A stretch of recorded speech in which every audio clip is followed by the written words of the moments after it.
வணக்கம் ஓவியா. கர்நாடக மாநிலம் காவிரி நீர்பிடிப்பு பகுதிகளிலும் கேரளா மாநிலம் வயநாட்டிலும் கனமழை பெய்து வருகிறது. இதனால் கர்நாடகாவில் உள்ள கபினி கிருஷ்ணராஜ சாகர் அணை நிரம்பி கடந்த வாரத்தில் 25,000 கன அடி நீர் உபநீராக வெளியேற்றப்பட்டது.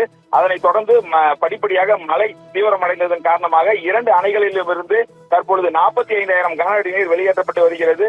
அதனை தொடர்ச்சியாக தற்பொழுது இன்று காலை 60,000 கன அடியாக அந்த 2 அணைகளிலிருந்து தண்ணீர் வெளியேற்றம் அதிகரிக்கப்பட்டுள்ளது. அதாவது காவிரியில் திறந்துவிடப்பட்ட தண்ணீரானது கடந்த 21ஆம் தேதி முதல் தமிழகத்திற்கு வர தொடங்கியது.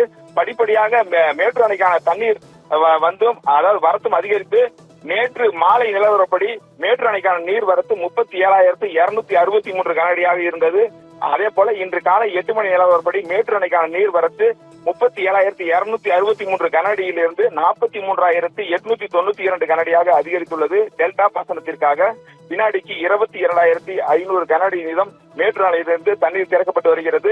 இன்றைய தினம் காலை 8 மணி நிலவரப்படி மேட்டூர் அணைக்கான நீர் மட்டம் 114 அடியாக உள்ளது. நீர் இருப்பு 4.22 டிஎம்சியாக உள்ளது. மேட்டூர் அணை முழு கொள்ளளவை எட்ட இன்னும் 6 அடி மட்டுமே உள்ளது.